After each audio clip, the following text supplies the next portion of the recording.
Oke ya, bismillahirrahmanirrahim. Rabbi zidni ilma warzuqni fahma.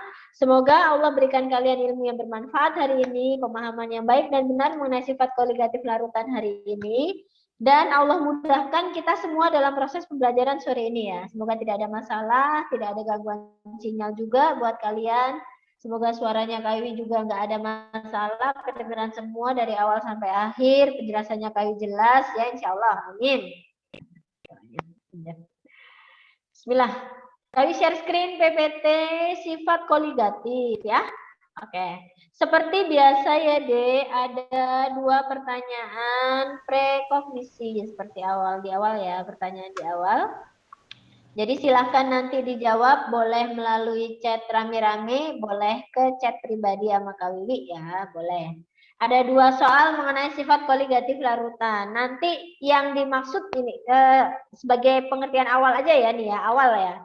Yang dimaksud dengan sifat koligatif larutan itu adalah sifat larutan. Tadi kemarin kita udah belajar, kalau kalian masih ingat, yang dimaksud dengan larutan itu adalah campuran homogen antara zat terlarut dengan pelarut. Artinya sudah ada terlarut atau pelarut, artinya dia udah terbuat dari 2 ya. Jadi terlarut sama pelarut. Yang dimaksud dengan sifat koligatif larutan itu adalah sifat larutan karena adanya zat terlarut. Kayak gitu ya. Jadi nanti kita tahu air pelarut murni itu mendidih di suhu 100, tapi begitu ada yang terlarut, dia berubah, Kak, berubah. Apakah titik didih air ini berubah? Bukan karena airnya yang berubah, Dek, tapi karena ada sesuatu di dalam air itu yang menyebabkan titik didih air jadi berubah. Air Kawi masukin garam, maka saat Kawi didihkan, dia tidak akan bisa mendidih di suhu 100 pada tekanan yang sama ya. Pada tekanan yang sama, sama-sama di dataran rendah atau sama-sama di dataran tinggi, tekanannya sama, maka dia akan mendidih suhu 100 kalau di tekanan 1 atm ya. Kalau air. Begitu ada garam di dalamnya, itu pasti 100 lebih. Kenapa? Apakah titik didih air berubah? Enggak. Titik didih air tidak berubah. Titik didih larutan berubah karena ada zat terlarut. Jadi dia itu berubahnya karena ada zat terlarut. Itu yang disebut dengan sifat koligatif ya, Dek. Pengertian awam kita adalah perubahan yang disebabkan karena adanya zat terlarut. Makanya nanti kalau delta itu yang dipakai adalah terlarut. Kenapa? Karena memang terlarutlah yang menyebabkan perubahan itu terjadi. Gitu ya.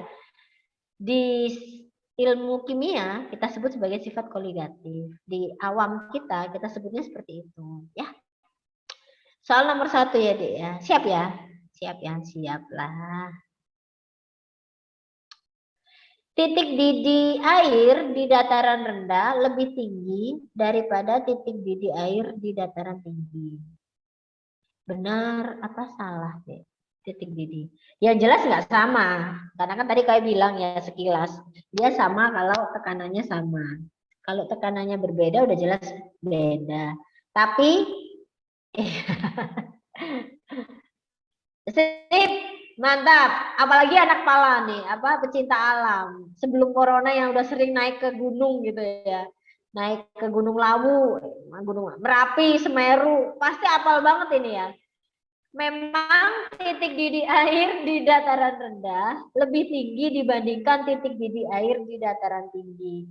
Benar, yes, mantap, mantap, mantap. Ini semuanya dari atas sampai bawah jawabannya benar semua. Jawabannya benar dan kalian memang benar, gitu ya. Jawabannya benar dan banyak banget yang benar udahan, benar. Kenapa berbeda Kak? Lebih tinggi di dataran rendah daripada di dataran tinggi. Kaitannya dengan tekanan ya, Dek. Tekanan ya, bener ya. Semakin jauh dari pusat bumi, tekanan itu makin kecil ya. Semakin mendekati bumi, gaya gravitasi atau tarikan itu makin kuat ya. Iya. Lebih ke Bu. Lebih ke tekanan ya, Dek. Jadi dia hubungannya tekanan ya yang menyebabkan titik didih itu makin rendah di atas itu. Jadi tekanannya karena berbeda, tekanan yang di dataran rendah dengan tekanan di dataran tinggi. Sedangkan proses mendidih itu adalah proses masuknya kalor sampai mencapai suatu titik di mana dia berubah dari cair menuju gas, gitu ya. Lebih dipengaruhi ke tekanan sebenarnya ya. Ya. Oke, seperti itu ya. Pertanyaan kedua, udah bener semua? Mantap, mantap. Pertanyaan yang kedua adalah, saat kita menaburkan garam pada lintah, maka lintah tersebut akan mati. Hal ini disebabkan karena lintahnya keracunan garam atau lintahnya dehidrasi. Nah nih, pertanyaannya unik. Iya. Iya, udah bener semua ini pasti, Mak. Iya, iya, pinter, pinter, pinter. Mantap. Yes. Iya, benar. Sesuai prinsip osmosis ya, terjadinya peristiwa osmosis. Jadi air yang ada di dalam tubuh lintah itu akan keluar karena terjadi perbedaan tekanan. Jadi peristiwa osmosis itu terjadi karena perbedaan tekanan. Yang hipotonis, yang tekanannya lebih rendah atau kurang pekat, akan bergerak menuju hipertonis atau yang tekanannya lebih tinggi atau yang lebih pekat. Kalau dibandingkan garam dengan tubuhnya lintah, maka yang lebih pekat adalah garamnya. Maka air dari tubuh lintah akan bergerak mengalami peristiwa osmosis keluar dari tubuh lintah menuju ke garamnya. Nah, itu yang menyebabkan si lintahnya jadi mengkerut terus mati gitu ya. Karena memang di sekitar tubuhnya dia mirip cacing ya. Memang dia bernafasnya juga lewat kulit ya sih, dia lintah itu sama ya kayak cacing ya. Jadi dia memang semua osmosis itu terjadi di permukaan badannya dia ya. Gitu. Sip. Mantap. Bener semua? Keren, keren. Kalian keren.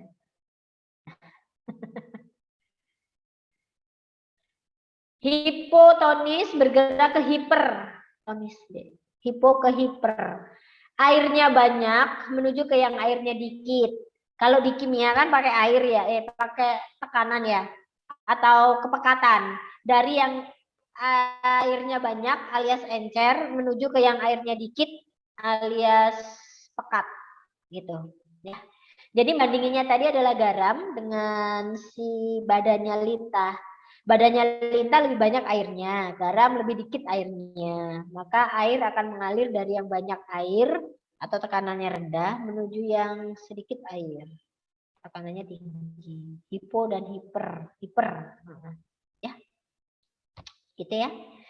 Sifat koligatif adalah sifat fisika ya, karena dia berdasarkan karena dia yang kita bahas hari ini adalah memang titik didih, titik beku, tekanan kayak begitu ya. Sifat fisika yang berlaku umum pada larutan, hanya bergantung pada konsentrasi jelek. Hanya bergantung pada jumlah partikel zat terlarut. Jadi Dek, sifat koligatif itu harus ada yang terlarut. Kalau dia nggak ada yang terlarut, maka dia tidak bisa kita sebut sebagai sifat koligatif ya. Sifat koligatif ada 4 yang nanti hari ini akan kita bahas. Yang pertama adalah penurunan tekanan uap.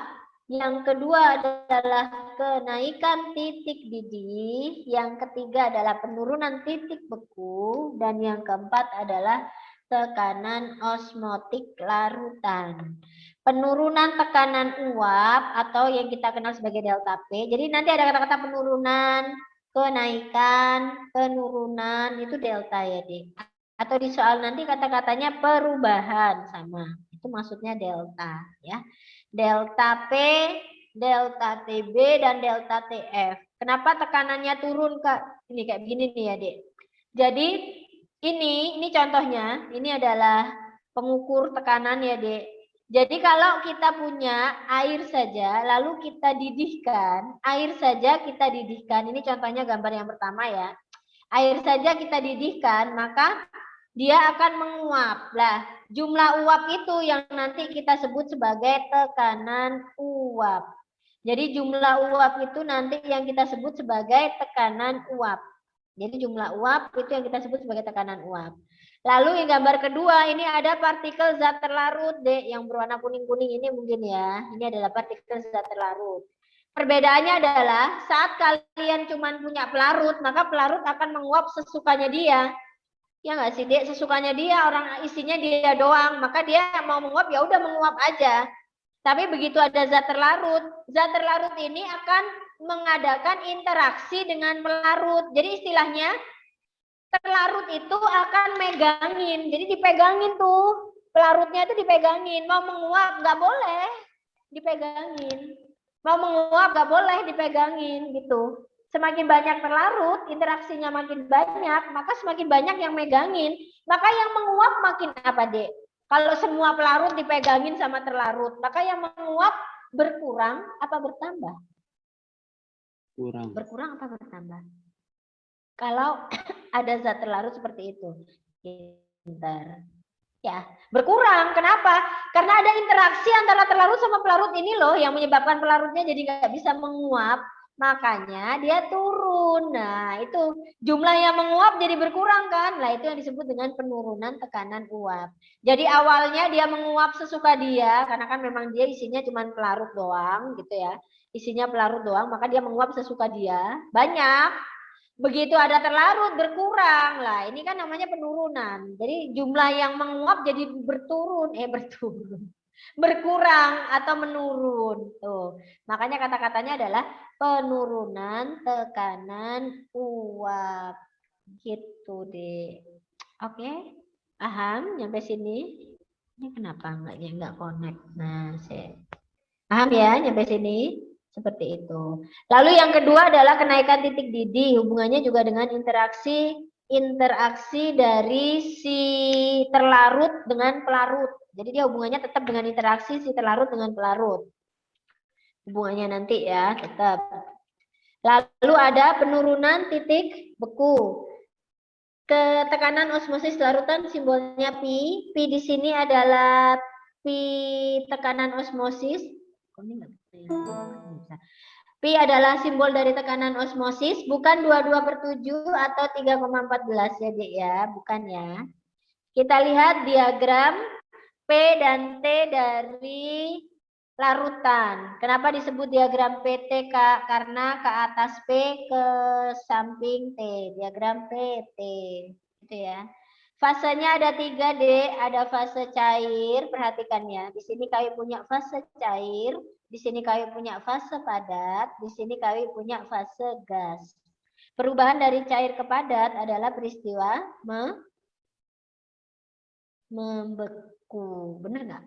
Membeku ya. Membeku, maka daerah titik beku adanya di sebelah kiri. Kalian nggak boleh lihat sebelah kanan. Kalau mau lihat daerah titik beku adanya di sebelah kiri. Perubahan dari cair ke gas. Cair ke gas adalah menguap. Sebelum menguap berarti harus mendidih. Maka perubahan titik didih itu letaknya di sebelah kanan. Sip, pinter. Jadi sebelum menguap harus mendidih kan? Maka perubahan titik didih itu di sebelah kanan. Gitu ya. Lalu sekarang lihat deh, ini kan ada 2 grafik. Grafiknya itu aslinya ya deh, bikinnya itu begini loh. Ini begini, aduh jelek amat nih. Ini pelarut, lalu bawahnya ada grafik lagi. Tuh, aslinya bikinnya itu seperti ini. Nanti kalau di bawahnya ada lagi, ya ada lagi. Larutan satu lagi. Tuh ya. Yang paling atas itu selalu punyanya pelarut. Selalu pelarut murni. Selalu ya, Dek. Berarti nggak ada pengecualian, Kak. Nggak ada. Pokoknya pelarut itu selalu di atas. Bawahnya itu adalah larutan. Ingat, larutan adalah terlarut ditambahin pelarut. Itu namanya larutan. Semakin banyak zat terlarut, grafiknya ini nanti akan makin turun, Dek. Grafiknya akan makin turun. Jadi kalau zat terlarutnya banyak, Kak, ya dia grafiknya akan makin turun. Nih, jadi ini contoh satu lagi ya, yang garis merah. Kayak tambahin. Ini jika dia terlarutnya makin banyak. Nanti kayak tunjukin ya. Ini terlarutnya makin banyak tuh dia. Tuh. Kalau mau. Tuh.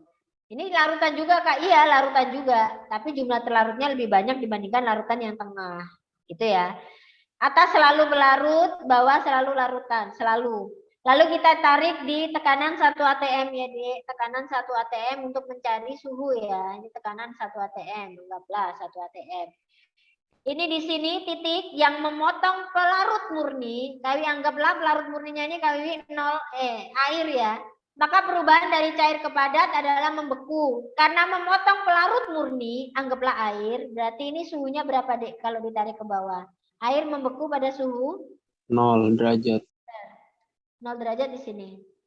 Lalu garis yang memotong larutan, nih, garis yang memotong larutan, berarti perubahan dari cair ke padat dari larutan. Berarti apa? Titik beku, larutan. Kayak kasih TF. Pakai freezing ya, Dek, Kak Wiwi. Maka deltanya itu yang mana? Ini loh, Dek, deltanya. Tuh, deltanya. Anggaplah ini TF1, larutan 1 ya. Kayak tulis larutan 1. Yang paling bawah ini kami anggap larutan 2. Larutan 2 ya. Kayak kasih sendiri ya. Kayak kasih sendiri larutan 2 ya. Nih, Dek. Karena ini, nah ini deltanya itu ini loh, benar. Ini delta TF1. Lalu kalau kami punya yang jumlah terlarutnya lebih banyak, coba deh. Ini yang memotong grafik kedua, yang memotong grafik kedua. Ini gimana sih kursornya kali hilang-hilangan dulu. Udah. Jadi situ. Nih. Dia memotong grafik kedua, tuh. Maka delta TF-nya yang ini. TF-nya yang ini. Ini adalah titik beku larutan yang kedua. Deltanya yang mana, Dek? Deltanya itu selalu dari air, dari 0 menuju tuh. Jadi di sini ini deltanya semua. Dek, kalau dilihat delta TF1 dengan delta TF2 besar mana? TF2. TF2. Tapi titik beku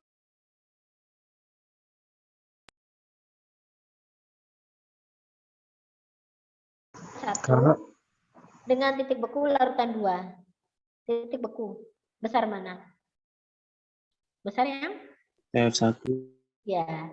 Besar yang 1 karena lebih dekat 0 kan. Kalau makin jauh dari 0 kan berarti makin kecil. Nah, ini kan menunjukkan ternyata kalau jumlah terlarutnya banyak, penurunannya banyak, titik beku larutannya jadi kecil. Benar ya? Benar ya? Seperti itu ya bacanya ya, Dek.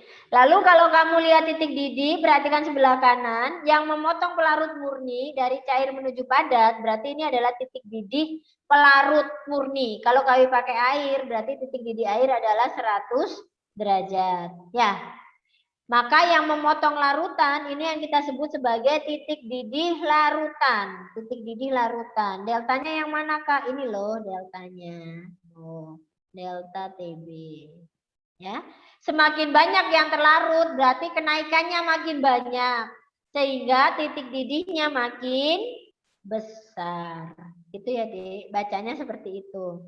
Sedangkan tekanan, perhatikan tekanan itu kan perubahan dari cair ke gas pada suhu yang sama ya, Dek. Jadi dia suhunya harus sama. Jadi gantian. Kalau suhu tekanannya yang sama, kalau tekanan suhunya yang sama. Kalau tarik garis ya.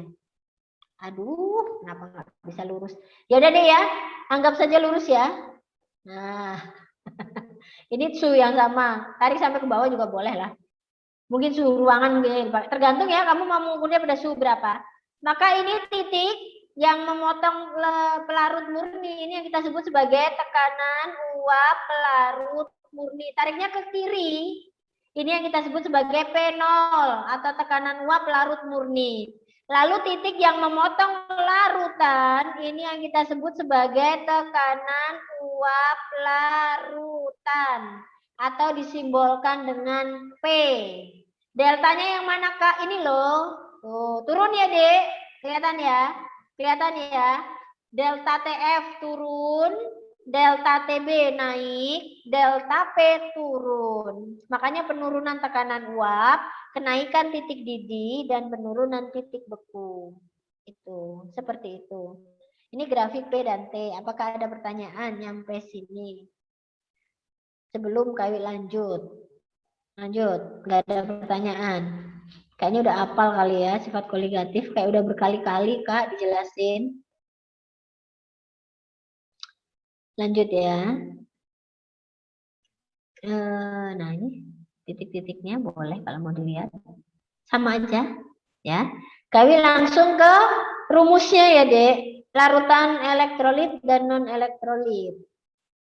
Ada 4 rumus, delta P, delta TB, delta TF, dan P. Nanti harga I sebenarnya kalau mau ditulis semua ada I-nya semua. Yang beda cuman si delta P ya, Dek. Jadi yang punya I itu hanya yang terlarutnya doang ya, Dek. Maksudnya ada I-nya bukan satu, itu hanya terlarut.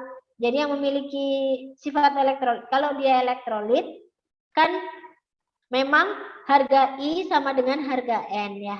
Kalau dia non elektrolit, oh iya boleh. Ya tadi, tapi ini berantakan tadi coba. Yang ini apa yang kami coret-coret? Yang ini. Jangan lihat. Ya, 1 2 3 SS, 1 2 3 SS sudah. Sudah ya. Oke, sip. Berantakan banget deh, maksudnya tulisannya kayak jelek dan nggak apa-apa ya udah. Nggak boleh ya, kami harus pede dengan tulisannya kami. Nggak boleh jelek-jelek. Ini rumusnya bisa elektrolit, bisa non elektrolit. Bedanya nanti di mana Kak? Di harga I ya. Kalau non elektrolit I-nya itu 1, bukan nggak ada ya Dek. Jadi ini di sini kalau mau ditulis I juga dia 1. 1 itu tapi kan ya kayak nggak diapa-apain ya nggak sih Dek. 1 itu diapain ya nggak diapa-apain. Segala sesuatu yang dikali 1 hasilnya adalah dia sendiri. Makanya kayak nggak ada aja, aslinya mah ada. Berapa Kak? 1. I adalah faktor Van Hoff, silakan dicermati ya di rumusnya. Kamu boleh pakai delta P, boleh pakai P. Kalau pakai delta ingat terlarut, maka terlarutnya yang di atas. Kalau pakai P berarti pelarut, P-nya yang di atas. Mol pelarut per mol total, fraksi mol ya. Delta P adalah P0 kali fraksi mol terlarut. Terlarut. Berarti terlarutnya di atas. Kalau P, P0 kali fraksi mol pelarut, berarti pelarutnya di atas. Delta TB, KB. KB ini adalah tetapan titik didih pelarut murni. Pelarut murni, ingat ya. Jadi dia tergantung pelarut, harga KB dan harga KF. Ini tergantung pelarut. Nanti diketahui nggak Kak di soal? Antara diketahui atau ditanya. Ya. Biasanya sih kalau air nggak diketahui. KB air itu selalu 0,52, KF air itu selalu 1,86. Yang jadi masalah adalah nanti kalau tidak dilarutkan di dalam air ya, Dek. Jadi nanti kalian harus menentukan dulu siapa terlarut, siapa pelarut. Gimana, Kak? Terlarut yang dikitan, pelarut yang banyakan. Gampang ya. Jadi terlarut dikitan, pelarut banyakan. Kami pernah sekali, kami nemu soal di tryout NF, pernah sekali doang. Itu dia melarutkan, dia punya ada benzena, ada alkohol, ada air. Lalu semuanya ada KF, ada KB-nya sendiri-sendiri. Kan beda ya. Benzena, alkohol, sama air. Nanti larutannya juga beda-beda. Maka yang menentukan pelarut itu kita. Jangan dipakai semua KF, KB-nya. Pilih salah satu. Nah, cara milihnya, itu kalian tentukan dulu di dalam larutan itu siapa pelarutnya. Maka KB dan KF-nya pakai punyanya dia. Jangan pakai yang lain. Gitu ya. Di NF pernah itu soal 1, jadi KBKF-nya semuanya diketahui. Biasanya kan gitu bikin bingung ya, ini pakai yang mana? Lah ya pakai yang punyanya pelarut ya. Lalu si MP, rumusnya M pakai molaritas ya, kalau yang delta pakai molaritas, kalau yang P pakai molaritas, karena kita hubungannya dengan larutan dan tekanan ya. Jumlah air di dalam suatu larutan gitu ya. R-nya pakai 0,082, kita nggak pakai 8,314. Di fisika kan ada satu lagi ya. T-nya kita pakai suhu dalam satuan Kelvin, derajat Celcius ditambahkan 273. Harga I ini nanti DI adalah faktor Van Hoff. Kalian tulis langsung di sini. Faktor Van Hoff rumusnya adalah 1 plus N-1 kali alfa. N adalah jumlah ionnya. Alfa adalah derajat ionisasi. Cara menghitung ion bisa ya. Jadi ion itu selalu terdiri dari ion positif dan ion negatif. Kalau satu sudah positif, sisanya negatif. Kalau satu sudah negatif, berarti sisanya positif.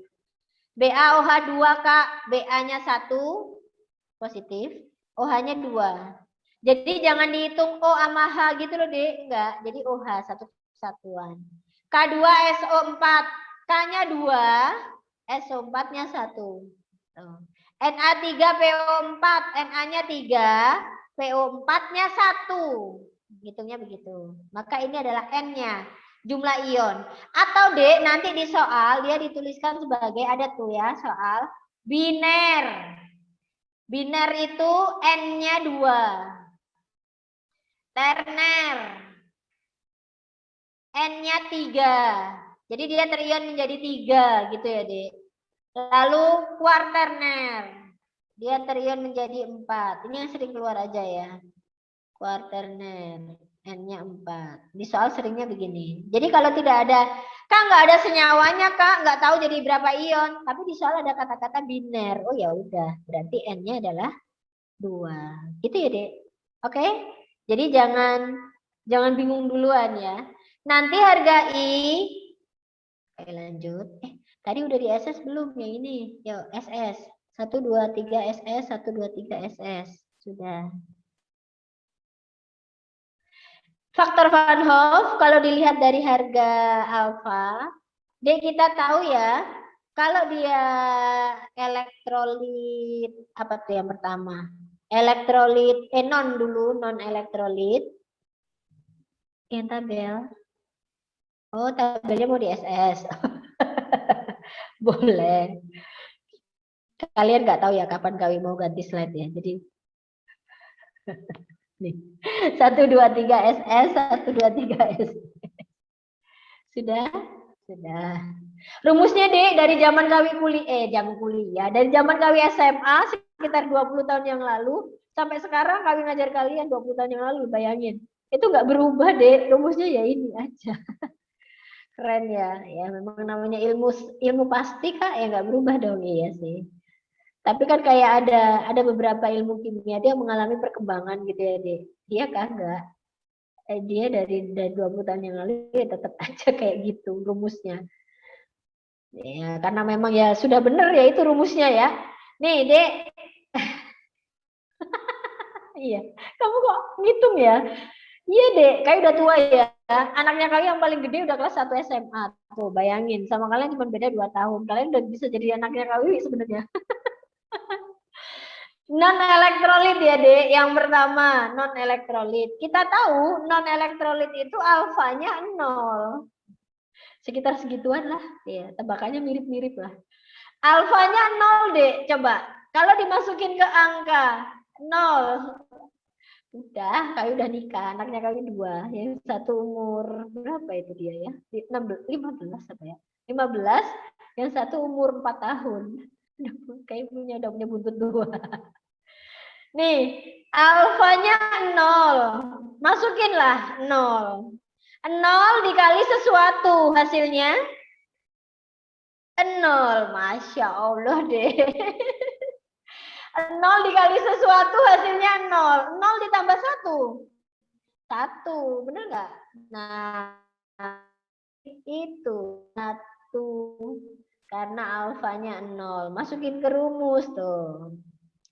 Dua-duanya cewek, Dek. Anaknya kali dua-duanya cewek. Alhamdulillah, cewek dua-duanya. Satu kelas 1 SMA. Nggak apa-apa, jadi guru kamu di NF aja tuh, nggak apa-apa. Guru killer ya, sedih ya kalau kena guru killer. Guru kimianya kali dulu juga killer, Dek. Lalu yang berikutnya, kayaknya udah kayak jadi suatu kesepakatan umum gitu ya. Guru kimia itu biasanya killer gitu ya. Kalau dia elektrolit kuat, alfanya 1. Masukinlah angka 1. 1 ditambah N-1 kali 1. 1 dikali N-1, N-1. Belum deh, belum ada. Kayak belum punya cucu, Masya Allah. Belum punya. 1 dikali N-1, berarti N-1. N-1 tambah 1. Satunya hilang dong, maka harga I sama dengan N. Tuh, kayak gitu. Masukin aja harga alfanya. Lalu kalau dia elektrolit lemah, masukin angkanya alfa, karena alfanya antara 0 sampai 1 ya. Paling besar 1, paling kecil 0. Ya, kalau sampai nanti kalian nemu alfa, Kak, alfanya ini 2, Kak. Wah, itu mau udah jelas salah soalnya ya. Kayak bisa katakan secara pasti kalau angkanya pasti salah alfa. Alfa itu paling besar 1 alias 100%. Tidak ada itu alfa 2, atau 3, nggak ada. Nggak ada ya, Dek. Paling besar 1, paling kecil 0. Paling besar 1, paling kecil 0. Iya, nggak selalu, maksudnya selalu 1 adalah jika dia kuat, itu selalu 1. Kalau dia non, selalu 0. Kalau dia lemah, antara 0 sampai 1. Gitu. Oke? Iya. Alhamdulillah. Makasih loh, Dek. Kepalanya kali jadi gede dah. Ini adalah macam-macam contoh dari larutan elektrolit kuat. Kemarin udah kali jelasin pertama kayaknya ya, lupa kali sama kamu. Kalian sama Kak Wiwi apa sama kakak yang lain? Elektrolit kuat adalah semua asam kuat, semua basa kuat, dan semua garam. Ini contohnya. Elektrolit lemah berarti selain itu asam lemah dan basa lemah. Sedangkan non elektrolit adalah contohnya itu. Oh ya, belum ya, oke sip deh. Nih. Nah, 1 2 3 SS, 1 2 3 SS. Udah, mantap. Dah? Yang ini contoh-contohnya boleh di SS. 1 2 3 SS, 1 2 3 SS. Sip, sama-sama deh, slow aja sama Kak Wima. Dah? Udah. Nih ya. Apalin nih, Kak. Apalin. Kak Wima ngomongnya enak banget, ngapalin mulu. Nah, yuk kita masuk ke contoh soal yuk. Kita ke contoh soal. Waktunya masih ada 30 menit. 30 menit ngarang deh kali deh.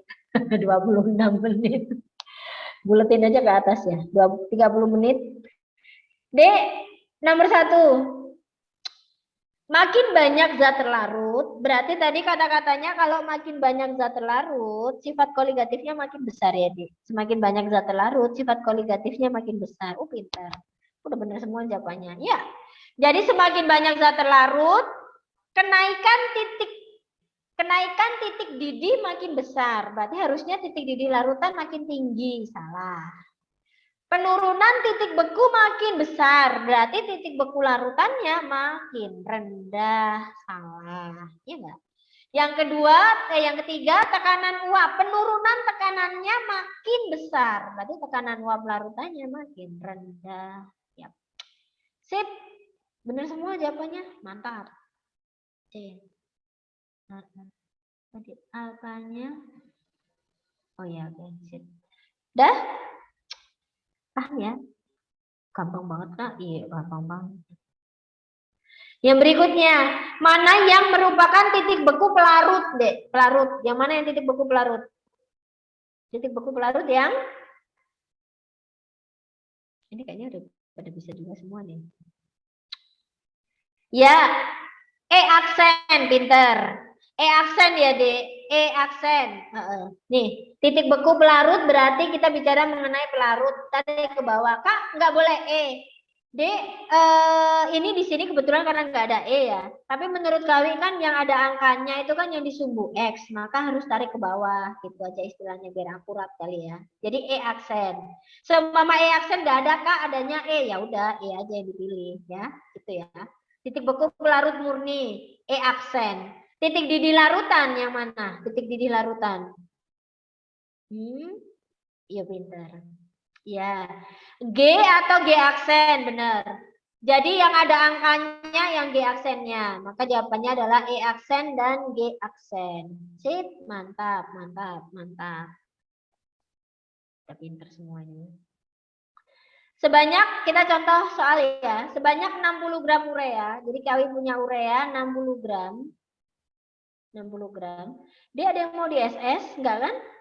Enggak kan ya? Udah ya. Urea 60 gram, lalu airnya 360 gram. Oke. Lalu di sini dikatakan tekanan uap jenuh air murni. Itu apa, Dek? P, P0 atau delta P. Tekanan uap jenuh air murni. Tekanan uap jenuh air murni. P, P0 atau delta pinter. Ya. Jadi segala sesuatu yang murni-murni itu adalah 0, P0. Jadi istilahnya mulai dari 0 ya, gitu ya. Awalnya. Awal. Sebelum turun, jadi awalnya adalah P0, kayak gitu ya. Nah, jadi P0-nya adalah 210 mm Hg. 210. Sesuai hukum Raoult kita pakai mm Hg. D ini urea jelas terlarut. Air jelas pelarut. Jelas ya. Air urea adalah terlarut, air adalah pelarut. Pintar. Udah pada bisa. Nah, D yang diminta penurunan tekanan uap jenuh itu apa, D? Iya. Delta P yang diminta ya. Delta P yang diminta. Oke, masukin ke rumus. Delta P adalah P0 dikali X terlarut. X terlarutnya adalah mol terlarut dibagi mol terlarut plus mol pelarut. Harga I-nya kebetulan ini urea adalah non elektrolit ya, Dek.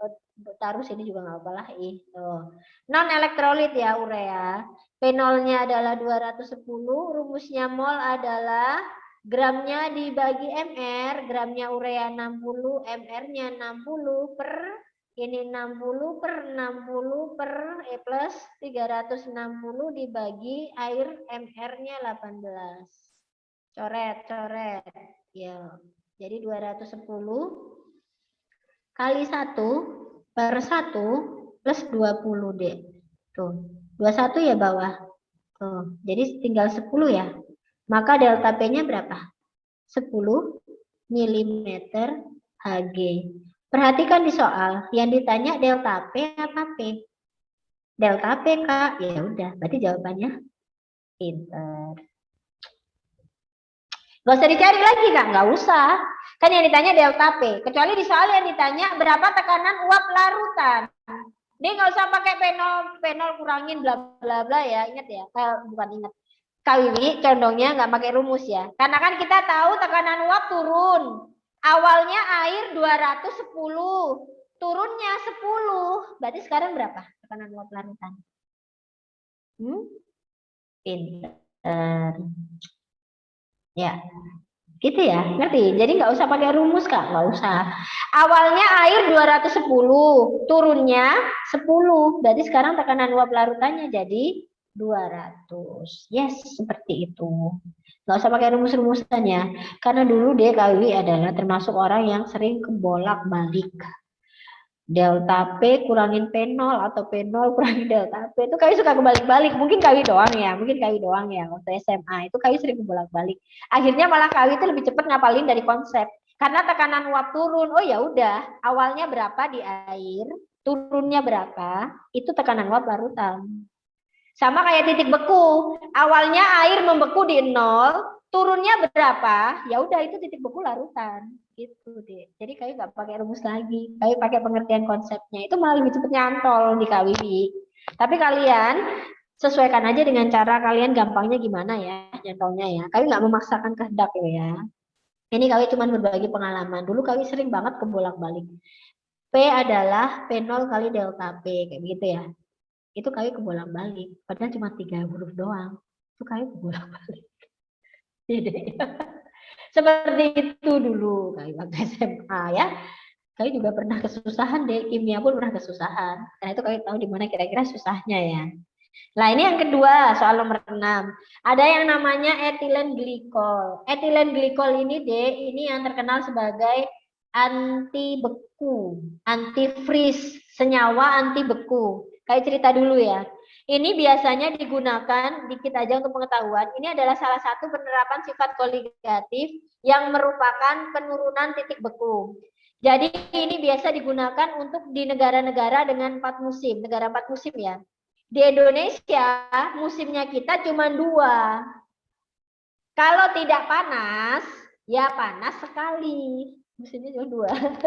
Ya, antara panas dan panas sekali. Artinya kita tidak pernah membutuhkan sampai, maksudnya pernah nggak sih Dek, di luar ruangan itu suhunya kita itu di bawah 0? Pernah nggak? Suhu ruangan di Indonesia di bawah 0? Pernah nggak? Nggak pernah. Ya. Ya, konsepnya P itu dikurangi 10. Ya, sesuai penurunannya, Dek. Jadi penurunan tekanan uap itu adalah tekanan uap air murninya berapa, turunnya berapa, itu nanti jadi tekanan uap larutan gitu. Makanya kata-katanya adalah penurunan tekanan uap. Turun dari mana? turun dari tekanan uap air murni. Gitu. Ya. P adalah P0 kali delta P. Kurangin delta P itu kan. Cuman kurangin aja bisa keliru kali kali. Di negara kita yang suhunya tidak pernah keluar ruangan di bawah 0 derajat, maka etilen glikol ini sebenarnya kalau untuk titik beku ya tidak terlalu berguna. Tapi di negara dengan 4 musim deh ya, perhatikan Eropa atau luar negeri sana, itu kan mereka kalau pas musim dingin itu suhu luar ruangan itu bisa sampai berapa derajat, anggaplah minus 10, bisa sampai minus 10. Padahal kan kita tahu air itu membeku di suhu 0 derajat ya. Lah, isi air radiator di dalam mobil itu adalah air murni. Kalau dia air murni, pas musim dingin, apa yang terjadi dengan air yang ada di radiator mobil? Membeku. Air membeku di suhu 0. Suhu luar ruangan minus 10. Maka yang terjadi adalah air radiator mobil membeku. Lah, kalau membeku, mesinnya nggak bisa nyala. Ya nggak sih? Nah, makanya ditambahkanlah etilen glikol ke dalam air itu, dalam air radiator. Supaya apa? Supaya air radiator itu membeku di suhu, anggaplah setelah dihitung gitu ya, masanya bla bla bla. Ternyata dia bisa membeku sampai minus 20 derajat.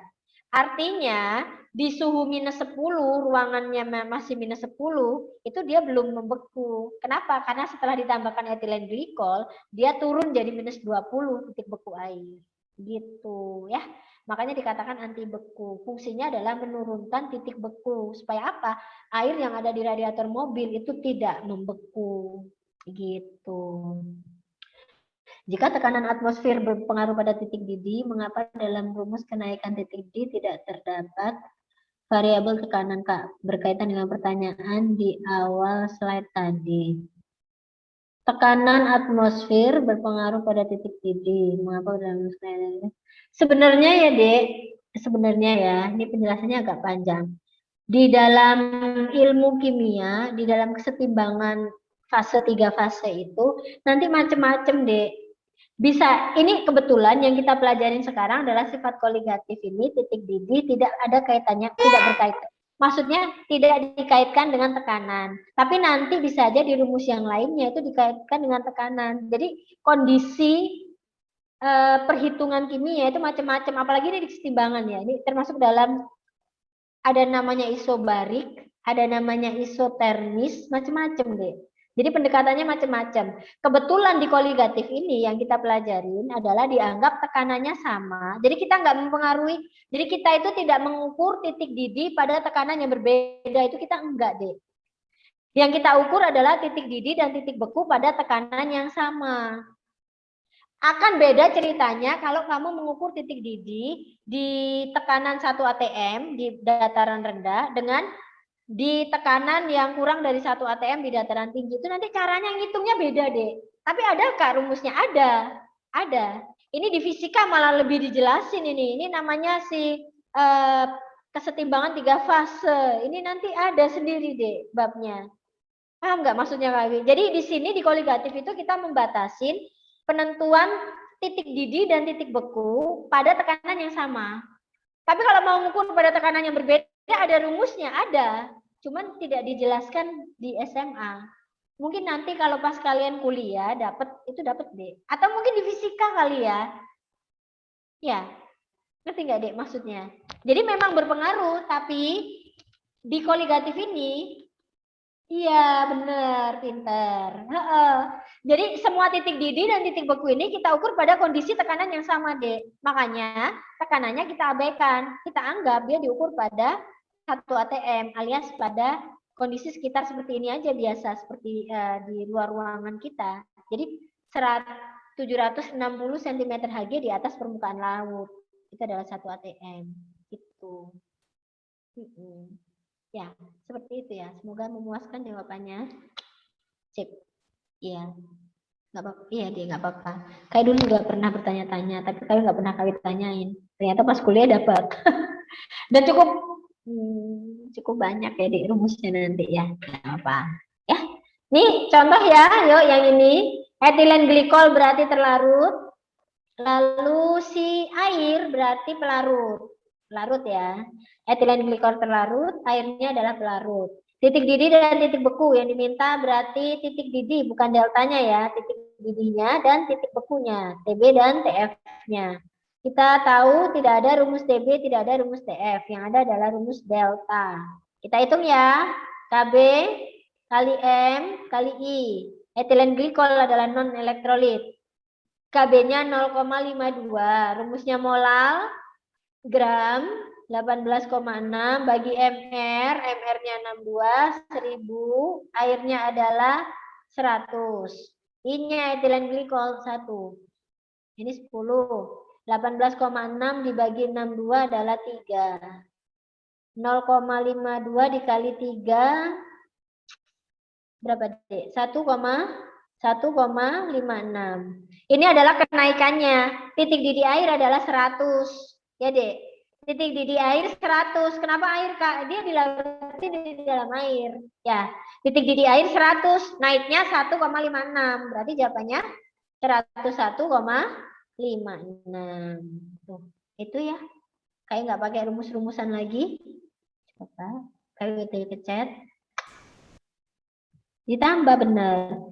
D yang diminta TB-nya, bukan delta. Kalau deltanya 1,56, tapi yang diminta adalah titik didih larutan. Berarti kalau titik didih larutan, pelarut murninya berapa, tambahin kenaikannya.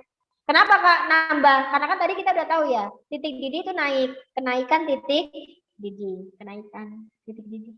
Ya. Jadi jawabannya ini 101,56. Terus kita tahu ya, Dek, kalau titik beku selalu turun. Ya.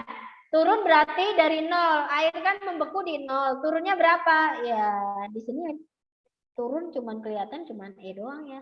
Kalau kalian mau boleh dihitung ya, Dek. Delta TF adalah sama ya kayak tadi. KF kali M kali I.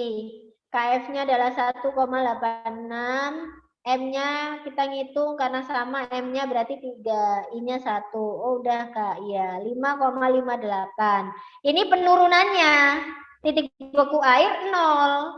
Ya enggak? 0 turunnya 5,58. Berarti titik bekunya sekarang minus 5,58. Begitu. Ada pertanyaan sampai sini? Enggak ada. Gampang ya. Ini di sini zat A 23 gram dilarutkan. Ya udah ini terlarut ya. Benzenanya 200 gram. Berarti ini pelarut. Ingat, Dek, bukan air loh. Maka KF yang dipakai adalah KF benzena. Perhatikan, Dek. Larutannya membeku pada 0,9. Loh, Kak, itu kok naik, Kak? Bukan naik ya. Kenapa, Kak? Karena benzena titik bekunya enggak 0. Benzena titik beku murninya enggak 0. Maka kalau dia 0,9 bukan naik. Ya, nih, silahkan. Ya. 123 SS, 123 SS. Sip, mantap.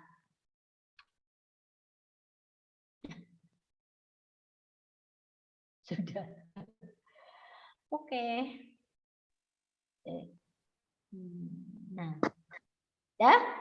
Ini karena kenapa dia 0,9 Kak? Karena titik beku benzena murni itu bukan 0, tapi 5,5. Nih, Dek. Jadi saat dia benzena doang itu 5,5. Pas dilarutkan zat A ke dalam benzena, titik bekunya jadi 0,9. Berarti penurunannya berapa, Dek? Deltanya berapa, Dek? 5,5 sekarang jadi 0,9. Jadi penurunannya berapa? Sip. 4,6. Pinter ya, pintar sip. Tinggal dikurang Kak, iya tinggal dikurang. Enggak pakai rumus Kak, enggak usah rumus ya. Pokoknya dia berapa awalnya, sekarang jadi berapa. Ini tahu dari mana Kak? Ini TF larutan tuh ada kata-kata. Larutannya membeku pada, lah itu berarti TF kan. Awalnya 5,5 sekarang jadi 0,9. Berarti deltanya adalah 4,6. Yang diminta MRK. Oke, kita ngitung ya, Dek. Delta TF adalah KF kali M kali I. KF kali M kali I. Delta TF 4,6. Ya. KF-nya piro? 5,12. Molalitas rumusnya adalah gram dibagi MR nggak ada, kali 1000, si benzenanya 200. Ingat, I-nya berapa Kak? Nggak ada Kak. Ya udah anggap saja non elektrolit. Salahnya nggak ada ya kan?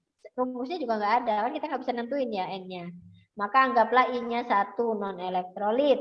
1000 bagi 200 adalah 5. Jadi ya. 23 sama 4,6. 4,6 bagi 23. 0,2 ya Dek. Kali-kali silang. Berarti MR adalah Kak 5,12 dikali 5 dibagi 0,2. 2 kali 10 min 1. 10-nya kali naikin ke atas. Berarti 50 kali 5. 250. 250 bagi 2. Sekitar 125-an. Oke. Yang ada 128. Wes. Begitu saja. 1, 2, 3 SS. Ada pertanyaan enggak? Nyampe sini. Enggak ada. Oke, sip, mantap. Paham semua nih kayaknya. Paham ya, Dek? Lanjut. Nah ini contohnya cara melarutkan 0,2 mol zat elektrolit biner. Tuh, Dek, ada kata-kata ya? Jadi zatnya adalah 0,2 mol, larutannya biner, senyawanya senyawa biner. N-nya berapa kalau biner? N-nya sama dengan 2, ya. Oh, pinter. Airnya adalah 200 gram. Itu massa airnya, 200 gram. Jika zat tersebut terionisasi sebesar, itu alfa, Dek, 80%, berarti 0,8. Jangan dipakai angka 80 ya. Titik didih larutan Kak yang diminta. TB-nya berarti titik didih. Nggak ada rumus TB, yang ada rumus delta TB. KB kali M kali I. KB-nya adalah berapa tuh? 0,52 karena pakai air. 0,52. Rumusnya molal, Dek. Gram per mr adalah mol dikali 1000 per airnya 200. I-nya karena ada alfa, kita masukkan ke rumus faktor Van Hoff. 1 plus N-nya 2, kurangin 1, alfanya 0,8. Tuh. 1000 bagi 200 hasilnya 5. 5 sama 0,2 hasilnya 1. 1 ya. Jadi tinggal 0,52 dikali X. 2 kurangin 1, 1. Kali 0,8, 0,8. Tambahin 1, 1,8. Berarti 0,9-an. 9 berapa tuh? 94 ya. Setengah dari 1,8. 0,94. Ini adalah deltanya. Yang ditanya TB-nya, deh. Ingat. Air mendidih di suhu 100. Naiknya 0,94. Maka jawabannya 100,94. Tuh. Seperti ini. Ya, dari kata-kata biner. 0,8 dari 80%, Dek. Tadi seperti kayak bilang ya, harga alfa, yes. Harga alfa itu paling besar 100%, paling kecil 0%. Berarti kalau 80% ya berarti 0,8 alfa. Ada kata-kata terionisasi sebesar, terionisasi sebanyak, itu alfa ya. Terdisosiasi Kak sama baik. Yang mana, Dek? Yang diulang. Tapi ngomongnya banyak banget soalnya, jadi yang mana yang mau diulang? N-nya dari yang soal ini. Ini biner. Dari kata-kata biner kita tahu N-nya 2. Zat yang terlarut 0,2 mol. Air yang digunakan 200 gram. Terionisasi sebanyak itu adalah harga alfa. Alfa itu paling besar 1 atau 100%, paling kecil 0%. Makanya kalau 80% kita jadikan ke 0,8. Ini wajib, Kak? Iya, wajib, Dek. Kan alfa paling besar 1. Jadi kamu nggak boleh nulis 80 itu nggak boleh. Kan paling besar 1. Ya. Jadi 80% itu berapa? 80 bagi 100, 0,8. Masukin ke rumus. KB-nya ada. Rumusnya molal kan kita tahu gram per mr. Gram per mr adalah mol ya. Gram per mr, gram terlarut dibagi mr dikali 1000 dibagi massa pelarut dalam satuan gram. Tuh. Gram per mr adalah mol. Nih, jadi mol kali 1000 per massa air. Lalu faktor Van Hoff rumusnya 1 plus 2 n-1 kali alfa. Dari kata-kata biner, D. N-nya dari kata-kata biner. Biner ini menunjukkan N-nya 2. Karena kan zatnya nggak ada, Kak. Tahu dari mana N-nya 2? Dari kata-kata biner itu. Biner itu N-nya 2, terner itu N-nya 3, kuaterner itu N-nya 4. Oke? Dari kata-kata biner. Kan kalau nggak ada kata-kata biner, ya berarti di soal wajib menyediakan senyawanya, biar kita tahu gimana mengionkannya. Ya, gitu. Pilihannya begitu. Antara ada senyawanya atau tidak. Masya Allah. Iya, Dek. Sama-sama. Lanjut. Ada pertanyaan nggak, Dek? Sampai sini. Nggak ada ya? 100 yang di TB dari mana ya, Kak? Oh, nih. Jadi, Dek, TB-nya air. Titik didihnya air itu berapa?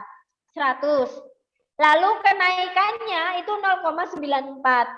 Maka titik didih larutannya sekarang jadi berapa? Jadi titik didih air saja itu 100. Begitu dilarutkan ke dalamnya suatu zat elektrolit biner sebanyak 0,2 mol, ternyata naik jadi naiknya 0,94. Berarti sekarang jadi berapa? Gitu. Air kan awalnya 100. Tambahin sesuatu ke dalam air, naik 0,94. Berarti sekarang jadi berapa? Gitu. Nggak pakai rumus. Kalau mau nggak apa-apa sih dia pakai rumus. Siapa tahu di sekolah guru kamu pakai rumus kan ya biasanya. TB adalah cuman Kawiwi kebolak-balik dari dulu TB 0 punyanya air ditambah deltanya. Karena kan kenaikan. Kalau penurunan TF-nya air, titik bekunya air dikurangin si penurunannya 1. Rumusnya faktor Van Hoff ya. I sama dengan 1 plus rumusnya faktor Van Hoff ya, Dek. 1 plus N-1 kali alfa. Ini ya. Harga I-nya kali ganti. Jadi 1 plus N-1 kali alfa. 1 ketetapan, N-nya 2, min 1 ketetapan, kali alfa. Alfanya 0,8. Gitu. Gimana? Paham sampai sini? Paham. Ada lagi yang mau ditanyakan? Ayo. Kak, Oke. Sebentar. Oke, ya, boleh nanya. Tanyanya panjang. Sebentar. Ini boleh di SS, 1, 2, 3 SS, 1, 2, 3 SS. Ini soal terakhir ya, dia kayaknya. Kali jawab satu soal lagi dari chat ya. Bentar. Kak, dalam definisi titik beku, saya baca ada yang namanya tekanan uap zat padat. Tekanan uap zat padat itu gimana ya, Kak? Karena yang saya paham selama ini tekanan uap menjadi bila cair dari gas, bila cair dari padat. Oh, jadi, Dek. Jadi, Kak, kalau dari TB selalu ditambah. Iya, TB selalu ditambah, dia selalu bertambah. TF selalu berkurang. Gitu ya. TB bertambah, TF berkurang, tekanan uap bertambah. Berkurang, tekanan uap berkurang. Jadi kalau yang namanya apa itu tekanan uap zat padat itu biasanya adalah hanya di atas permukaannya saja. Atas permukaan, apa sih kita nyebutnya? Jadi tekanan uap zat padat. Kan ada beberapa zat padat yang memang bisa langsung menguap, bener nggak, Dek? Ada kan ya zat padat yang langsung menguap atau yang bisa dikatakan sangat mudah mengalami sublimasi. Mungkin itu yang dimaksud ya, Dek ya, kemungkinan. Jadi tekanan uap zat padat di permukaan zat padat itu saat dia, yes, pintar. Saat dia kapur barus, iya. Saat dia berubah menjadi gas, gitu, menguap. Memang pengertian uap itu di kita memang cair menjadi gas ya. Tapi kalau ini menguapnya adalah padat menjadi gas. Atau yang kalian kenal sebagai sublimasi. Ya, jadi seperti itu ya, Dek, kurang lebih. Gak umum sih memang tidak umum. Keadaannya memang tidak umum. Tapi ada, Kak, ya ada. Tapi ada. Gitu. Gimana, Dek? Muhammad. Beda. Rumusnya beda nanti. Jadi kalau kita udah bicara mengenai 3 fase itu memang beda-beda. Tergantung tekanan, tergantung kondisinya, zatnya itu sendiri. Jadi fasenya gitu deh, dari mana ke mana, mau mana ke mana, gitu beda-beda. Jadi itu sebenarnya yang tadi kami gambarkan diagram itu, rumus 4 itu udah rumus yang paling sederhana yang kita pelajari di SMA. Sebenarnya kalau mau dibongkar lagi itu rumusnya dari grafik itu doang, itu rumusnya ada banyak deh. Tergantung kalian narik grafiknya mana ke mana. Diagram fase larut-terlarut. Yang PT maksudnya diagram fase tekanan suhu. Diagram fase pelarut-terlarut. Yang tekanan suhu kan. Dek kenapa, Dek, dengan diagram fasenya? 1743. Apa yang jadi masalah, Dek, dari diagram fase yang tadi? Coba. Apa yang jadi masalah, Dek? Ini sebenarnya soalnya masih banyak nih. Tapi nggak apa-apa lah ya, nanti silahkan dikerjakan sendiri, boleh. Ini ada di modul kalian. Oh ya, apa? Titik didih sama titik beku. Dimana kan ada pelarut sama terlarut? Iya, bukan pelarut sama terlarut ya. Kalau sudah jadi grafik itu, dia pelarut sama larutan deh. Dia pelarut sama larutan. Pelarut sama larutan. Jadi grafiknya itu yang paling atas pelarut, bawahnya dia adalah larutan, gitu. Lah, larutan itu adalah terlarut plus pelarut. Jadi nggak ada grafik terlarut, Kak. Nggak ada, deh. Nggak ada grafik. Maksudnya di grafik PT tadi yang kalian lihatin, itu tidak ada grafik terlarut. Tapi adanya adalah grafik pelarut sama larutan. Gitu. Jadi yang dilihat adalah larutan. Jadi kenapa sih dia turun? Oh, karena ada sesuatu yang terlarut. Kenapa sih dia naik? Karena ada sesuatu yang terlarut, gitu. Jadi udah dalam bentuk larutan deh. Grafik ya, yang ini ya. Oh, yang ini. Yang ini deh. Mau lihat yang ini? Ini boleh lihat yang ini. Sama aja nih. Coba. Jadi yang disebut dengan daerah titik beku itu yang perubahan dari cair ke padat, deh. Cair ke padat, cair ke padat. Ini kan membeku. Berarti daerah titik bekunya di sebelah sini. Nih. Di sebelah kiri. Sedangkan perubahan dari cair menuju gas itu berarti adalah titik didih. Berarti dia mendidih di sini. Gitu. Grafiknya yang ungu ini pelarut, yang hijau itu larutan. Jadi grafik terlarut nggak ada, Kak, nggak ada. Jadi kita punyanya pelarut sama larutan. Gimana? Masih ada yang mau ditanyain? Kak boleh contohin nggak titik di dataran rendah lebih rendah sama titik di dataran tinggi lebih tinggi? Ini deh, kalau kamu mendidihkan air di dengan waktu yang sama, lalu dengan waktu yang sama loh ya, mendidihkan dengan jumlah yang sama, gitu ya. Maka air di dataran rendah itu akan mendidih di suhu 100 derajat. Tapi kalau kamu mendidihkan air di gunung, itu di bawah 100 derajat dia sudah mendidih. Jadi titik didihnya lebih rendah. Memang. Gitu. Makanya kenapa kadang apa ya kata-katanya? Tapi udah matang itu, Kak. Ya udah matang kan udah mendidih. Katanya kalau di dataran tinggi nih anak pala nih, pecinta alam nih biasanya. Lebih mudah melepuh bibir kalau di sana karena itu tadi titik didihnya itu ternyata tidak sama antara yang di dataran rendah dengan di dataran tinggi gitu. Kalau titik didih larutan berarti udah langsung iya deh. Jadi udah langsung larutan plus terlarut plus pelarut. Iya. Iya, Dek, di dataran tinggi itu lebih rendah karena tekanannya juga lebih rendah di atas ya. Benar nggak, Dek? Ya, oke, sip. Mantap, mantap, mantap. Udah? Ada lagi, Dek, pertanyaan sampai sini? Dek, sampai sini ada pertanyaan? Nggak ada? Nggak ada? Oke, sip. Oke, Dek. Kalau tidak ada pertanyaan, nggak ada pertanyaan lagi kan? Coba. Sudah cukup, alhamdulillah. Kalau tidak ada pertanyaan, kami akhiri sesi pembelajaran kita hari ini dengan bacaan hamdalah. Alhamdulillahirobbilalamin. Terima kasih banyak ya atas pertanyaan-pertanyaannya. Semoga jawaban kami memuaskan ya. Kan juga makasih banyak ya, Dek. Makasih banyak.